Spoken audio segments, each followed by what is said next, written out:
Всем доброго раннего утра. Итак, дорогие друзья,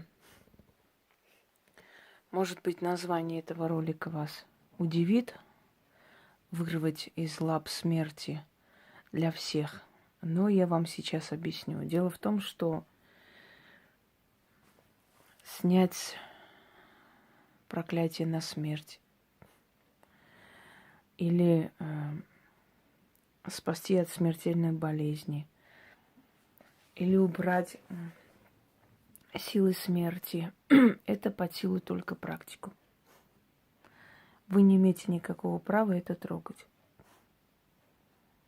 Однако я даю иногда ритуалы, такие как помощь из ниоткуда, да, рука спасения, рука справедливости и так далее. В такие экстремальные моменты, когда нужна срочная, быстрая помощь, но некуда идти, некому обращаться. И в эти моменты вы имеете право обращаться к силам.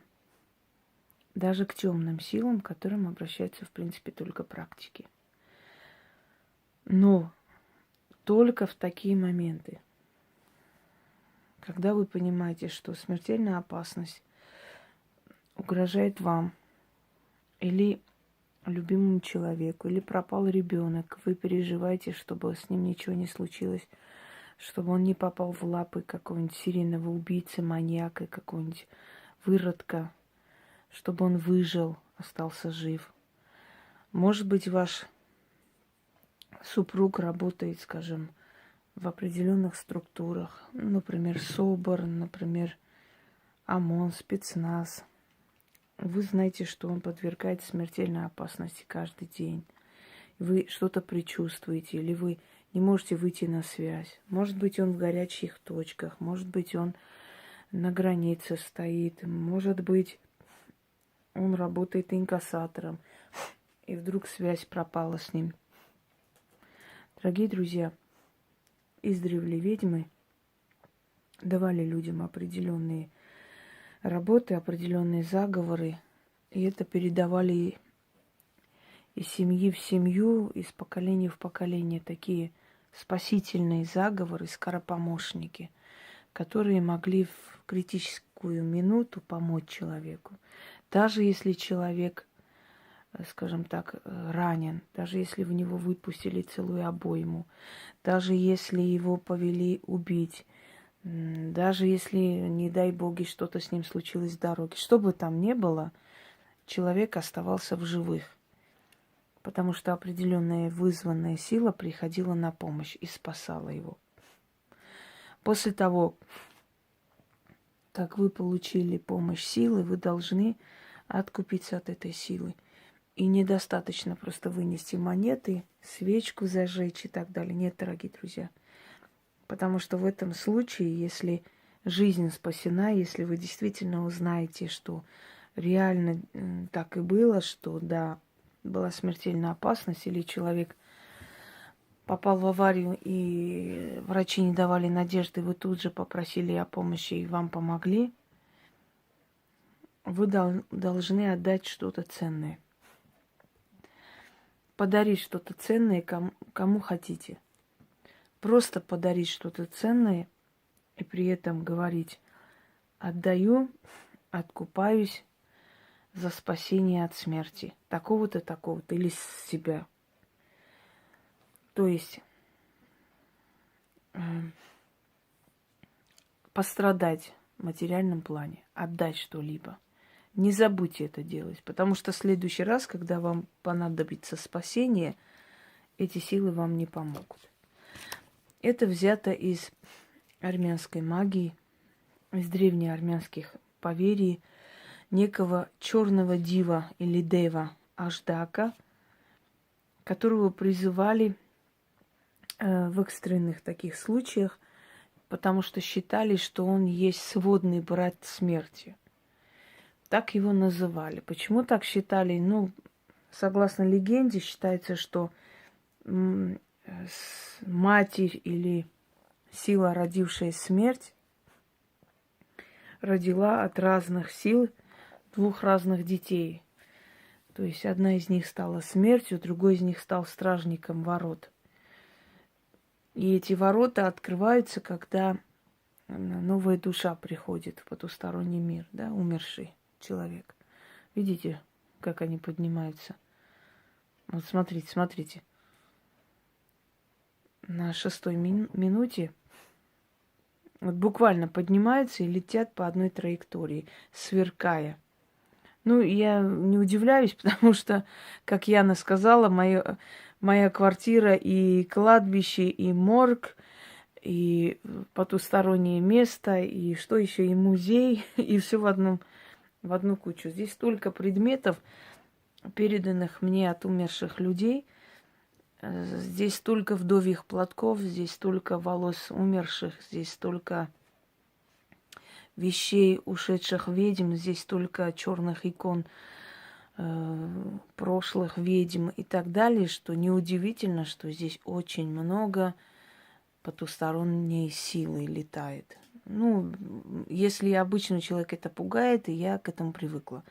И двери закрываются, открываются сами, и звуки некоторые, и шум воды, когда вода закрыта. И, ну, чего только нет. И Пуся мгновенно начинает вдруг испуганно бежит ко мне, ложится рядом, или с кем-то там собачится. Ну, мы привыкли. Но смотрите, наблюдайте, это есть потусторонняя сила. Итак, откройте окно, или если вы на улице, встаньте возле дерева, чтобы никто не видел, не мешал. И читайте этот заговор, перепишите этот заговор и носите с собой на всякий случай, от всяких экстремальных случаев. Напали ли, бьют ли, не дай боги, авария ли случилась, что там сверкнуло. Вот там вот. Да, удивительно. Что бы ни случилось в этот момент, призовите этого дива. Призовите его, и у него есть власть, у него есть возможность просить силу смерти и вырвать душу. Вырвать которую, то есть душу, которую ведут убивать. Итак, читайте 6 раз, читайте 1 раз, насколько нужно. Если рядом с вами творится, 1 раз читайте, все прекратится, достаточно. Если человек далеко, не можете выйти на связь, читайте 6 раз. И не забывайте, когда все решится, когда вы действительно узнаете, что была смертельная опасность и все разрешилось, вы должны откупиться. Что-нибудь дорогое подарить кому-нибудь. Недостаточно платка, недостаточно там тапочки или носки. Нет, дорогие друзья. Колечко, украшение, деньги, какой-нибудь дорогой сувенир, что угодно. Но это должна быть, для вас, да, для вас, по меркам вашей стабильности, дорогая вещь. Поле не поле, дорога кривая. По кривой дороге и по злой воле смерть душу ведет. Смерть костлявая, страшноликая, смерть когтистая, смерть безликая. Я прошу тебя, смерть великая, отпусти его, не бери его, время не пришло. Из долин темных, со всех сторон света, призываю я силу древнюю. Имя ему Дев Аждаак.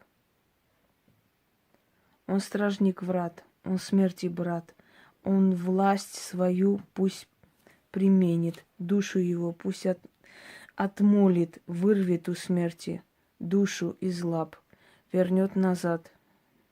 Дев Аждаак, стражник черных врат, смерти сводный брат, вырвал душу из лап когтистых, спас и вернул, да будет так. Заклинаю. И не забудьте поблагодарить эту силу и откупиться. Потому что жизнь человека должна цениться. Понимаете, если вы не цените свою жизнь или жизнь близкого человека, в следующий раз вам эти силы не помогут. Силы – это не человек, который помог, а вы либо сказали спасибо, либо ничего не сказали. У сил есть определенная программа. Они просто так ничего не делают. Что-то взял у них, что-то отдай. Всем удачи.